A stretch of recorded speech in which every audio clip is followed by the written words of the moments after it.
And they've found it's empty. There's no pot of gold on the end of the rainbow called happiness, because I've been pursuing an illusion all these years. Now, when we start to find security within ourselves, and we don't need external support for that, then we can start going on our journey towards what we feel is successful. Because it doesn't matter if they say, oh, you're not very successful, you've not got much money. I don't give a shit. You know, if you don't think I'm successful, I'm not bothered, because I'm going on my way. I'm doing what I believe is the right thing for me and the successful thing for me. And I'm happy. Are you? Well, not really. No, you're not. But you go and get your new fridge. Another one out, you know. Bigger fridge, go on. and when you have this inner security, which you get when you start to expand your consciousness and expand your awareness, because you're suddenly not thinking 5 cents anymore, you realize this is just an experience. You are understanding that you are not Ethel Jones or Charlie Smith in this body that looks back at you in the mirror. That's a vehicle to experience this reality. It's not you.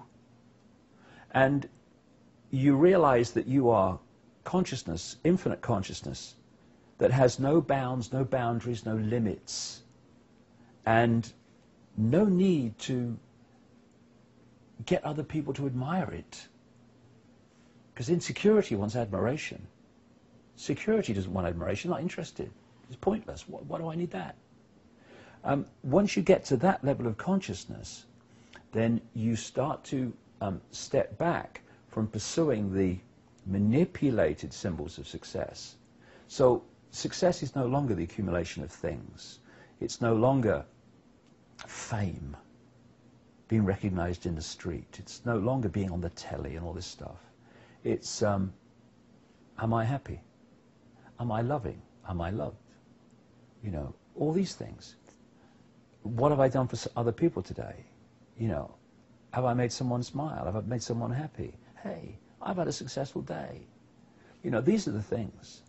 And that's the consciousness shift that needs to take place, so that we see life in a completely different way when the system that provides the things starts to collapse.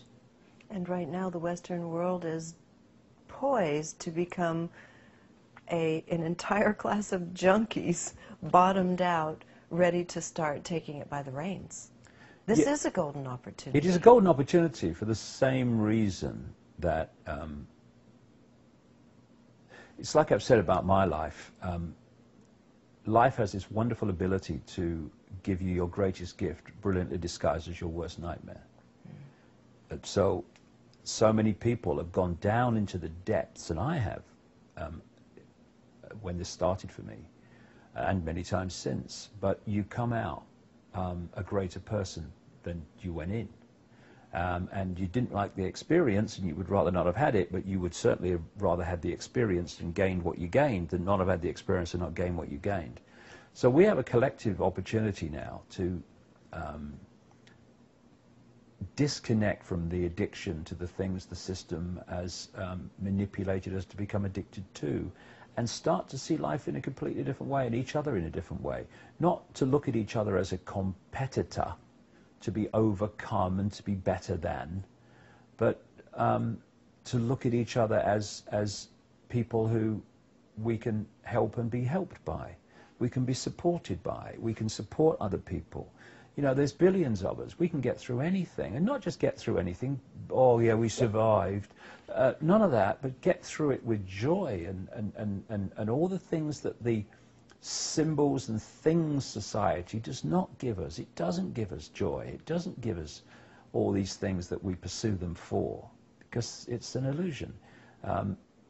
Fewer things actually provides greater gifts in terms of our experience of life and each other. Truer words were never spoken. And so, what happens to the wind in the sails of the puppeteers once we buy back our souls? Well,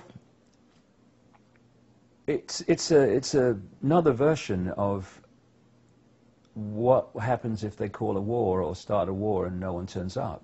There's no war. We don't need to fight those that seek to enslave us. We need to stop cooperating with them. Simple as that.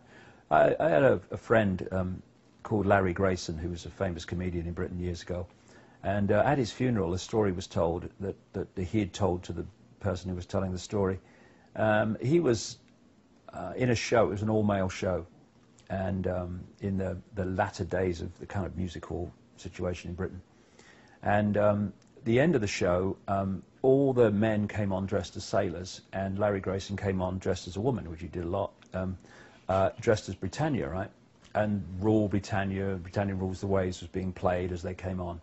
And he said all the men, sailors, formed this pyramid on the stage, and then he was manhandled up to the top of the pyramid with his sword and his helmet for the big finish. And he said one night, a sailor in the bottom left-hand corner got rather a cough. And he started coughing, it got worse and worse and worse, and eventually was coughing so much he couldn't hold his place in the pyramid anymore. And the whole pyramid collapsed, and Larry Grayson ended up in the second row. Now, Larry Grayson was symbolic of the peak of the pyramid. When we stop holding it up, there's a very loud bang, and it's time to do it.